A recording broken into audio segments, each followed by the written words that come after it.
Hello बच्चों, केम छो? जय स्वामीनारायण।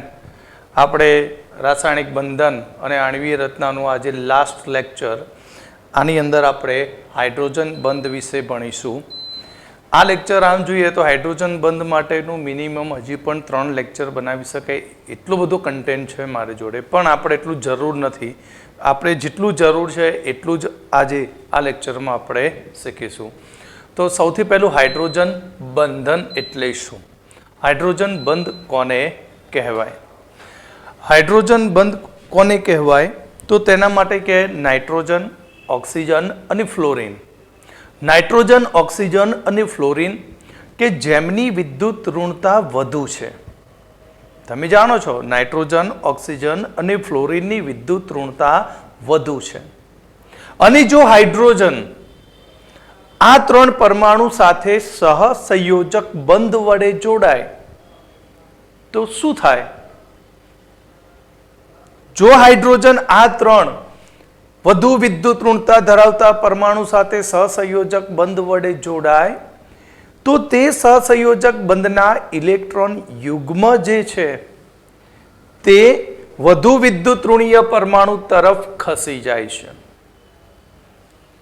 જેના કારણે હાઇડ્રોજન ઉપર આંશિક ધન વીજભાર ઉત્પન્ન થાય.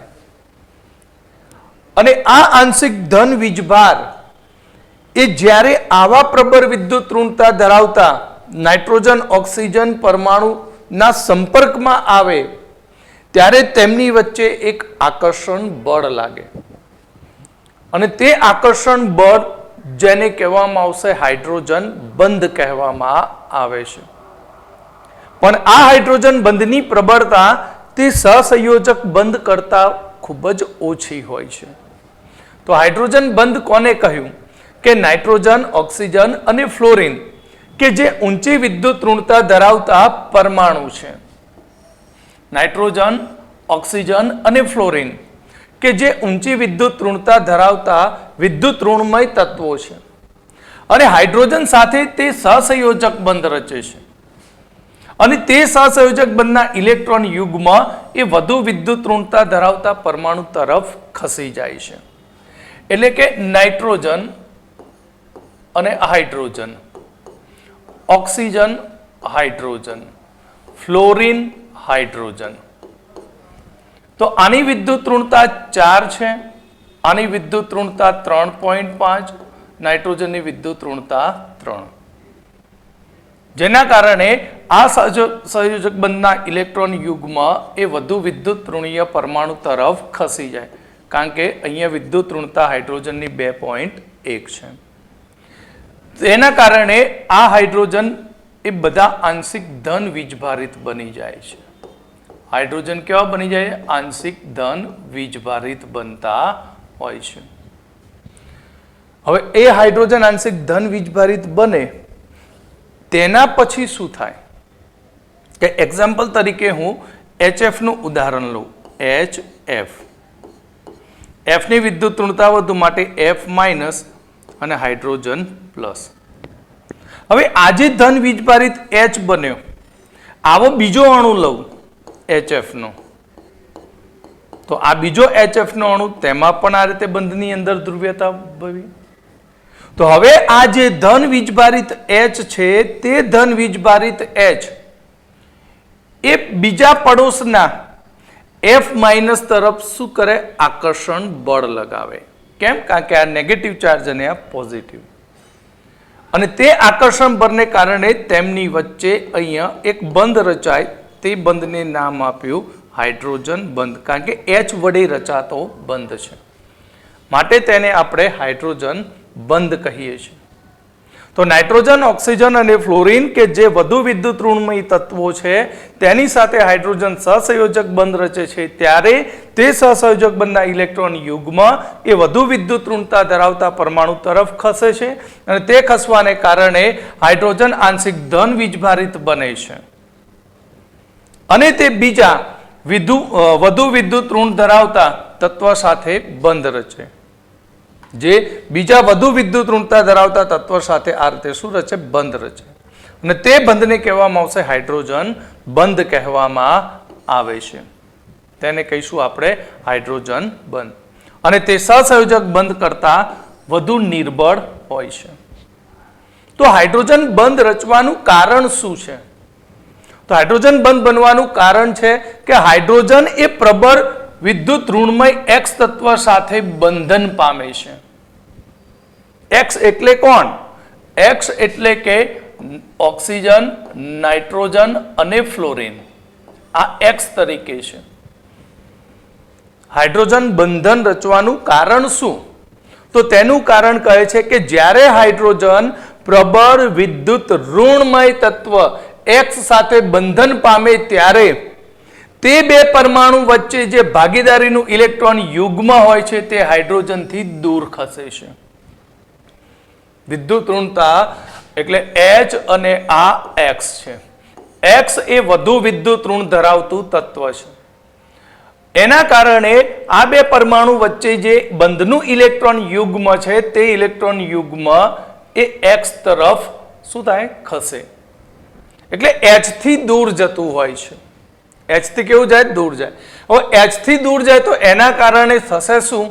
તો હાઇડ્રોજન પરમાણુ બીજા X ની સરખામણીમાં હવે વધુ વિદ્યુત ધનમય બની જશે.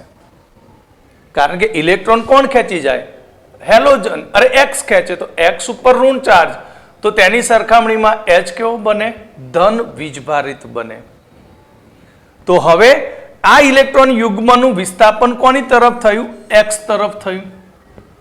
અને X તરફ વિસ્થાપન થવાને કારણે હાઇડ્રોજન આંશિક ધન વીજભારિત બને અને બીજો પરમાણુ છે તે આંશિક ઋણ વીજભારિત બને. તેના કારણે અણુમાં તમે જુઓ તો એક બાજુ પોઝિટિવ ચાર્જ અને બીજી બાજુ નેગેટિવ ચાર્જ. એટલે અણુની અંદર આપણને અહીંયા દ્વિધ્રુવ્યતા જોવા મળે.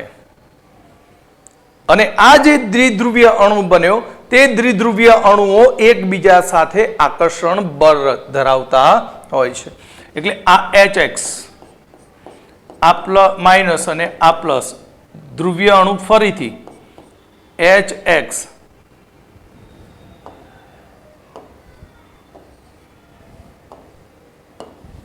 તો આ X માઇનસ અને આ પ્લસ, HX માઇનસ અને આ પ્લસ. એટલે દ્વિધ્રુવીય અણુ બને. એટલે આ પોઝિટિવ ધ્રુવ, આ નેગેટિવ ધ્રુવ, નેગેટિવ પોઝિટિવ ધ્રુવ વચ્ચે આકર્ષણ થયું અને એ આકર્ષણ બંને આપણે તૂટક રેખા વડે દર્શાવીએ છીએ. અને તે આકર્ષણ કોના લીધે થયું? હાઇડ્રોજનના લીધે. તો તેને નામ આપ્યું આપણે હાઇડ્રોજન બંધ કહીએ છીએ. શું કહીએ છીએ? હાઇડ્રોજન બંધ. હવે આ હાઇડ્રોજન બંધની વાત કરીએ તો તે હાઇડ્રોજન બંધની પ્રબળતા એ પદાર્થની ભૌતિક સ્થિતિ ઉપર આધાર રાખે છે. સૌથી વધુ પ્રબળ હાઇડ્રોજન બંધ એ ઘન અવસ્થામાં હોય છે. તો H બંધની પ્રબળતા એ સૌથી કોના ઉપર આધાર રાખે? તો પદાર્થની ભૌતિક અવસ્થા પર. તો ઘન અવસ્થાની અંદર હાઇડ્રોજન બંધ પ્રબળ હોય છે. પ્રવાહી અવસ્થામાં હાઇડ્રોજન બંધની પ્રબળતા ઓછી થાય અને વાયુની અંદર હાઇડ્રોજન બંધની શક્યતા ખૂબ જ નહિવત હોય છે. ઉદાહરણ તરીકે આપણે જોઈએ તો પ્રવાહી અવસ્થામાં HF ના અણુમાં, પ્રવાહી અવસ્થામાં HF ના અણુમાં હાઇડ્રોજન બંધ રચાય. એટલે અહીંયા HF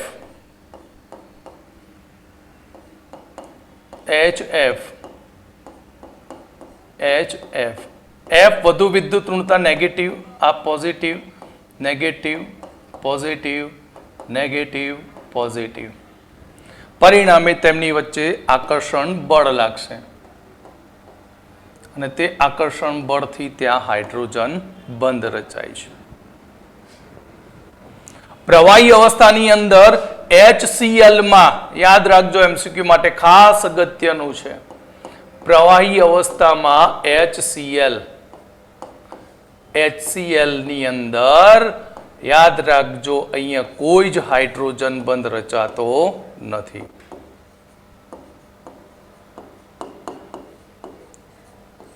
કારણ કે જેટલો ચાર્જ H ઉપર ઉત્પન્ન થવો જોઈએ તેટલું જ માત્રામાં ત્યાં ધન વીજભાર ઉત્પન્ન થતો નથી. ઓકે, તો અહીંયા HF માં હાઇડ્રોજન બંધ રચાય, HCl માં હાઇડ્રોજન બંધ રચાતો નથી. તે જ પ્રમાણે પ્રવાહી પાણી, પાણી તો પ્રવાહી જ હોય, તો પાણીની અંદર H O H H O H H O H, તો ઓક્સિજન નેગેટિવ, હાઇડ્રોજન બંને પોઝિટિવ હોય છે. આ positive positive negative negative positive અને આ પોઝિટિવ. એટલે પ્રવાહી અવસ્થામાં પાણીના અણુ વચ્ચે શું રચાય? હાઇડ્રોજન બંધ રચાય. બરાબર, શું રચાશે? હાઇડ્રોજન બંધ. આને કહીશું આપણે H બંધ. તો પ્રવાહી અવસ્થાની અંદર પાણીનો એક અણુ બીજા અણુ સાથે એક જ હાઇડ્રોજન બંધ રચે છે. પ્રવાહી અવસ્થામાં પાણીનો એક અણુ બીજા અણુ સાથે એક જ હાઇડ્રોજન બંધ રચે છે. જ્યારે ઘન H2O, ઘન H2O એટલે કે બરફ, બરફની અંદર HOH,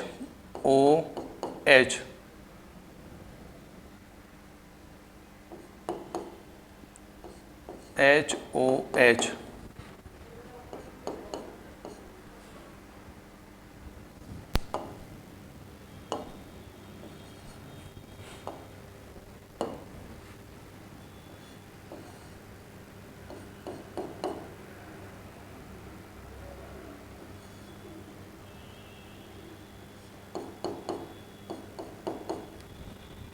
તો પ્રવાહી અવસ્થા, ઘન અવસ્થાની અંદર પાણીની અંદર 4 હાઇડ્રોજન બંધ રચાય, 4 અણુ વચ્ચે. આ 1 2 3 અને એક આ 4. તો પ્રવાહી અવસ્થામાં પાણીના 4 અણુ વચ્ચે હાઇડ્રોજન બંધ રચાય એટલે બરફની વચ્ચેના ભાગમાં પોલાણ હોય છે. કોના લીધે? H બંધના લીધે. અને H બંધના લીધે પોલાણ હોવાથી બરફનું કદ વધી જાય. બરાબર, અને એ કદ વધવાને કારણે બરફની ઘનતા પાણી કરતા ઓછી હોય છે. કારણ કે ઘનતા એટલે દળ ભાગ્યા કદ. પાણીના પ્રવાહી અવસ્થામાં એક અણુ બીજા અણુ સાથે એક હાઇડ્રોજન બંધ રચે છે. જ્યારે બરફની અંદર પાણીના 4 અણુ એકબીજા સાથે ચતુષ્ફલકીય રચનામાં હાઇડ્રોજન બંધ વડે જોડાય ત્યારે તેમાં પોલાણ ઉદ્ભવતું હોય છે. અને એ પોલાણનું કદ વધુ હોય છે. અને પોલાણનું કદ વધવાને કારણે બરફની ઘનતા પાણી કરતાં ઘટી જાય છે. બરફની ઘનતા પાણી કરતાં ઓછી હોય છે. અને બરફની ઘનતા પાણી કરતાં ઓછી હોવાથી બરફ પાણી ઉપર તરે છે. આ જ પ્રમાણે પ્રવાહી એમોનિયાના અણુ વચ્ચે પણ હાઇડ્રોજન બંધ રચાય. પ્રવાહી એમોનિયાના અણુ વચ્ચે આની ઉપર લોન પેર છે. આ H, આ H, 3H, 3H positive, 3H positive. આની ઉપર નેગેટિવ ચાર્જ. બીજો પ્રવાહી એમોનિયાનો અણુ લઈશું NH, આ નેગેટિવ. દરેક હાઇડ્રોજન પોઝિટિવ ચાર્જ ધરાવે. ફરીથી NH minus plus H plus H plus. તો અહીંયા અણુઓ વચ્ચે આ રીતે શું રચાય? હાઇડ્રોજન બંધ રચાય. ઓકે, તો આ હતું હાઇડ્રોજન બંધ રચાવાનું કારણ. ઓકે, હવે આગળ જોઈએ હાઇડ્રોજન બંધના પ્રકાર. હાઇડ્રોજન બંધના 2 પ્રકાર છે. એક આંતરઆણવીય હાઇડ્રોજન બંધ. આંતરઆણવીય હાઇડ્રોજન બંધ એટલે શું? કે એક જ પ્રકારના અણુઓ હોય અથવા તો જુદા જુદા પ્રકારના સંયોજનના અણુઓ હોય ત્યારે તેમની વચ્ચે રચાતા હાઇડ્રોજન બંધને આંતરઆણવીય H બંધ કહે છે. આંતરાણવીય H બંધ એટલે કે એક જ અથવા તો અલગ અલગ સંયોજનના બે જુદા જુદા અણુઓ વચ્ચે આ પ્રકારનો બંધ રચાતો હોય છે. જે મેં તમને હાલ ઉદાહરણ આપીને સમજાવ્યું. ઉદાહરણ તરીકે આપણે લઈએ તો પ્રવાહી અવસ્થામાં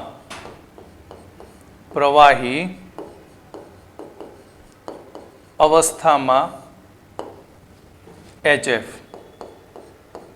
તો H અને આ F, તો આ minus plus plus minus plus minus અને તેમની વચ્ચે આ રીતે શું રચાશે? H બંધ. કયો બંધ રચાશે? H બંધ. પણ એક અલગ અલગ અણુ છે. બધા અણુ એક જ પ્રકારનો, પણ તેમની સંખ્યા કેટલી છે? એક કરતા વધારે છે. તો તેમના એક જ પ્રકારના અણુઓ વચ્ચે આ રીતે રચાતા બંધને આંતરાણવીય H બંધ કહે છે. તે જ પ્રમાણે H2O માં પણ આપણે જોયું. તે જ પ્રમાણે H2O માં પણ બંધ રચાય. તો પોઝિટિવ ઓક્સિજન નેગેટિવ, તો આ H બંધ, આ પોઝિટિવ, આ નેગેટિવ, પોઝિટિવ. તો આ રીતે પાણીની અંદર પણ શું રચાય? H બંધ રચાય. અલગ અલગ અણુઓ વચ્ચે પણ H બંધ રચાય. જેમ કે આલ્કોહોલ.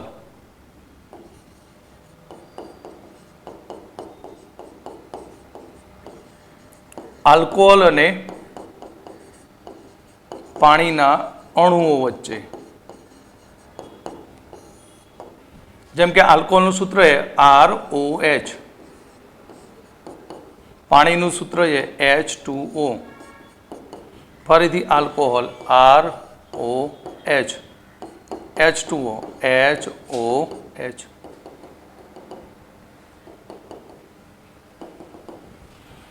તો અહીંયા H પ્લસ ઓક્સિજન માઇનસ, અરે ઓક્સિજન માઇનસ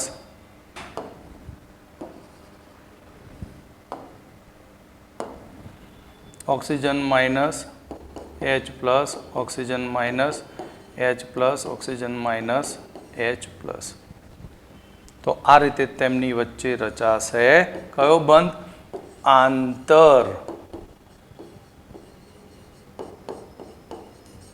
આણવીય H બંધ બને. કયો બંધ બનશે? આંતરાણવીય H બંધ બને.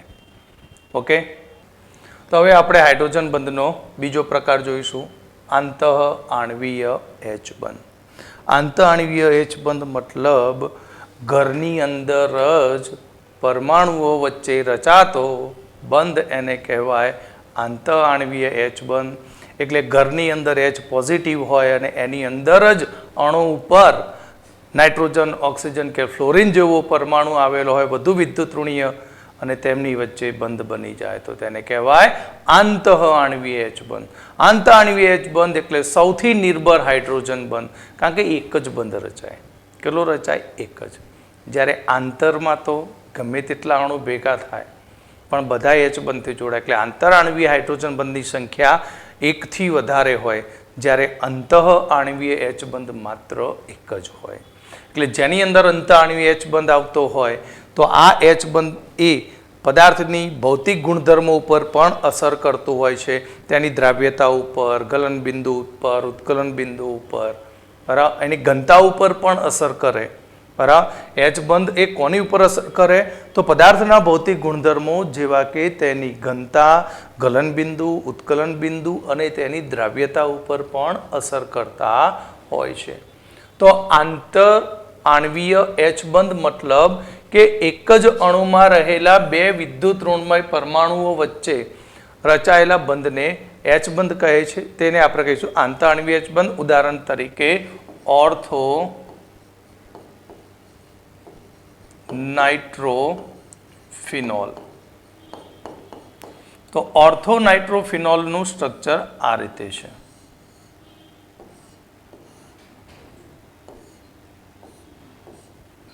અહીંયા આપણે OH, બેન્ઝીન ઉપર OH આવે તો એને કહેવાય phenol. Oxygen minus hydrogen plus. Nitro એટલે NO2 સમૂહ, N ડબલ બોન્ડ O, સવર્ગ સહસંયોજક બનતી ઓક્સિજન નાઇટ્રોજન પ્લસ હોય અને આ ઓક્સિજન માઇનસ હોય. તો H ની નજીક આવ્યો વધુ વિદ્યુત ઋણીય ઓક્સિજન માઇનસ, માટે તેમની વચ્ચે અહીંયા રચાયો H બંધ. શું રચાયું?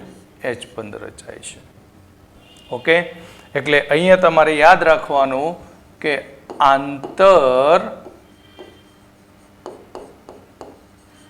આણ્વીય H બંધ ગ્રેટર ધેન આંતઃ આણ્વીય H બંધ. ઓકે, એ પ્રમાણે મેં કહ્યું કે HF પ્રવાહી સ્વરૂપે જ્યારે HCl વાયુ સ્વરૂપે, HF માં હાઇડ્રોજન બંધ રચાય, HCl માં હાઇડ્રોજન બંધ રચાતો નથી. તેવું જ એક ઉદાહરણ છે કે H2O પ્રવાહી સ્વરૂપે હોઈ શકે અને H2S વાયુ સ્વરૂપે. H2O નું ઉત્કલન બિંદુ વધુ, જ્યારે આનું ઉત્કલન બિંદુ કેવું છે? ઓછું. એનું રીઝન અહીંયા રચાય H બંધ, જ્યારે આમાં H બંધ નથી. H બંધ નથી. તો હાઇડ્રોજન બંધ ઉપર અસર કરતા પરિબળો કયા છે? તો હાઇડ્રોજન બંધ ઉપર અસર કરતા પરિબળમાં સૌથી પહેલું છે H પરનો વીજભાર. તો H પરનો વીજભાર વધુ હશે, અપેરો એટલે વધુ હશે, તો H બંધની પ્રબળતા વધુ. H બંધની પ્રબળતા વધુ હોય છે. સમજીએ કે NH બરાબર OH અને FH, આ બધાની નેગેટિવિટી જોઈએ તો નાઇટ્રોજન 3, આની વિદ્યુત ઋણતા 3.5, આની વિદ્યુત ઋણતા 4 છે. પરિણામે બંને ઇલેક્ટ્રોન આની તરફ શું થાય? આકર્ષિત થાય. તો આની ઉપર પોઝિટિવ ચાર્જ ઉત્પન્ન થાય, એને ડેલ્ટા 1 કહીએ, બીજાને કહીએ ડેલ્ટા 2 અને આને કહીએ ડેલ્ટા 3 કહીએ. તો કોનો ડેલ્ટા મેક્સિમમ ચાર્જ ધરાવતો હશે? હાઇડ્રોજનનો. તો જેની વિદ્યુત ઋણતા વધુ હોય તેને ઇલેક્ટ્રોનને પોતાની તરફ આકર્ષવાની તાકાત વધારે હોય, એટલે F એ વધુ પોતાની તરફ H ના ઇલેક્ટ્રોનને આકર્ષે. માટે અહીંયા ડેલ્ટા 3 નો ચાર્જ છે હાઇડ્રોજન ઉપર એ ખૂબ જ વધારે હશે. બીજું આ રીતે પણ કહી શકો કે બે પરમાણુ વચ્ચે ડેલ્ટા EN ઇલેક્ટ્રોનેગેટિવિટી વધારે હોય H અને અન્ય પરમાણુ વચ્ચે, તો તેના H પરનો વીજભાર પણ વધુ હોય. એટલે અહીંયા આપણે H ના વીજભારનો ક્રમ જોઈએ તો delta 3 greater than delta 2 greater than delta 1 છે. તો જેની ઉપર ચાર્જ વધુ હશે તેની અંદર હાઇડ્રોજન બંધની પ્રબળતા વધુ હોય. તો H બંધની પ્રબળતા HF માં સૌથી વધુ, પછી H2O માં અને છેલ્લે એમોનિયામાં હોય. ત્યાર પછી બીજું પરિબળ, અન્ય પરમાણુ પાસેથી અબંધકારક ઇલેક્ટ્રોન યુગ્મની સરળતાથી પ્રાપ્તિ. જેટલું અબંધકારક ઇલેક્ટ્રોન યુગ્મ સહેલાઈથી મળશે તેમ તેના H બંધની પ્રબળતા પણ વધુ હશે. તો અહીંયા અન્ય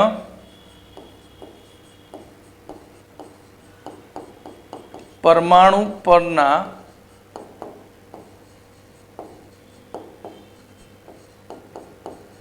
અબંધકારક ઇલેક્ટ્રોન યુગ્મની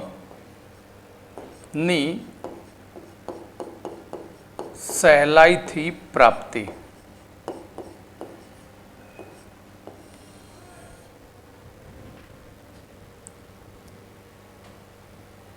એક્ઝામ્પલ તરીકે મેં અહીંયા લીધો છે H બોન્ડ H+,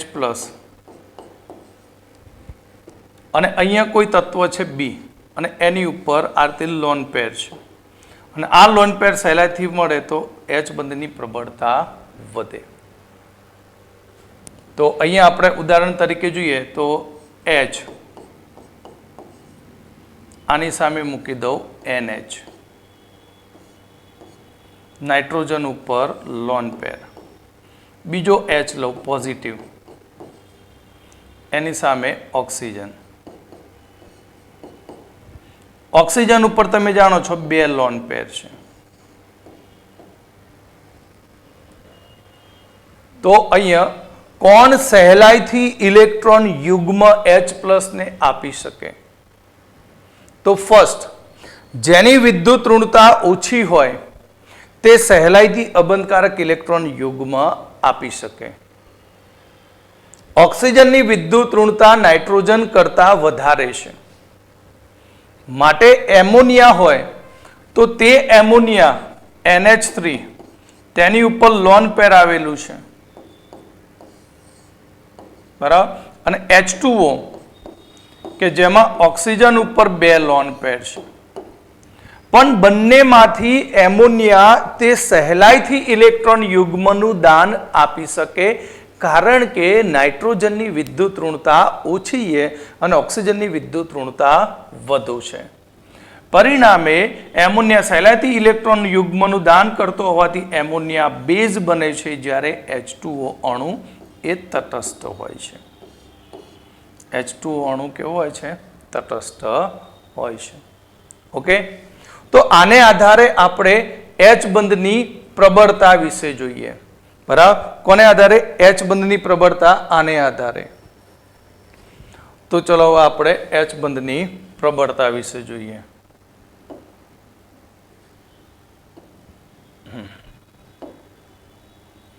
તો H બંધની પ્રબળતા સમજવા માટે આપણે 4 ઉદાહરણ લઈએ. કેટલા ઉદાહરણ લઈશું? 4 ઉદાહરણ લઈએ. પહેલું A, OH મૂકીએ આપણે, H અને આ માઇનસ, તેની સામે લોન પેર ધરાવતો એમોનિયા મૂકી દઈએ.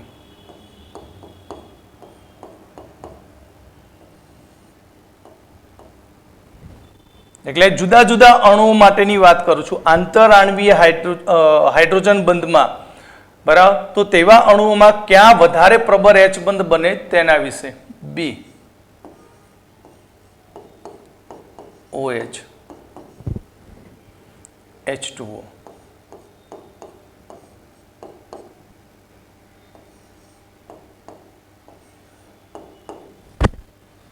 C, હવે હું એમોનિયાનું લઈ લઉં ઉદાહરણ. આની પર પોઝિટિવ ચાર્જ, આ નેગેટિવ ચાર્જ. હવે એ જ પ્રમાણે આની સામે મૂકી દઉં.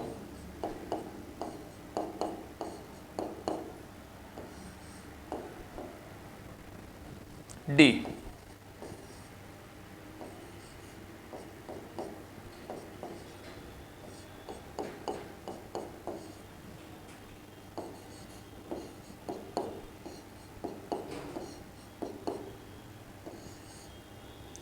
સોરી, અહીંયા H2O લેવાનો હતો આપણે.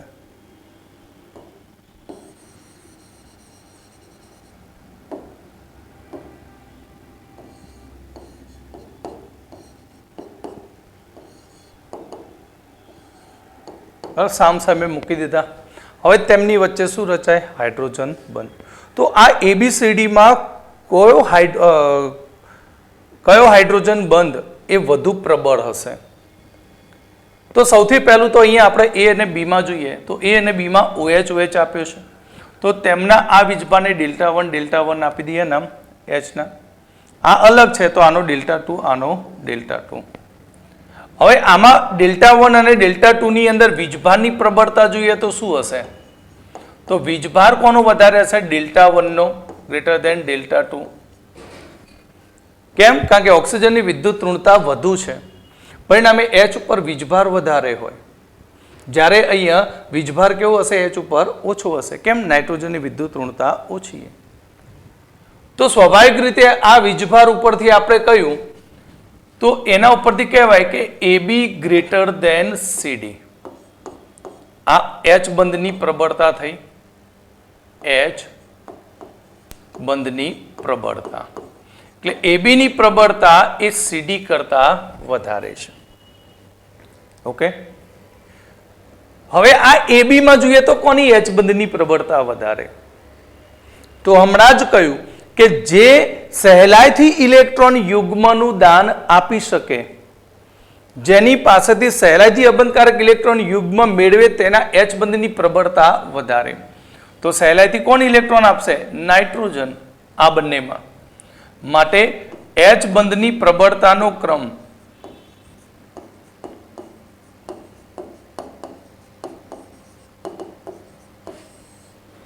તો એચ બંધની પ્રબળતાનો ક્રમ સૌથી વધારે એચ બંધ A માં હશે, પછી B માં. થઈ ગયું કમ્પ્લીટ. એ જ પ્રમાણે C અને D માં જોઈએ તો નાઇટ્રોજન જ આપવાનો છે, તો C ગ્રેટર ધેન D. તો આ થઈ એચ બંધની પ્રબળતાનો ક્રમ. તો આ રીતે પણ નીટની એક્ઝામની અંદર MCQ પૂછી શકાય. ઓકે, તો આપણે અહીંયા આ ચેપ્ટર અહીંયા કમ્પ્લીટ કરીએ છીએ. હવે આપણે નેક્સ્ટ લેક્ચરની અંદર એક નવા જ એકમથી સ્ટાર્ટ કરીશું. જય સ્વામિનારાયણ.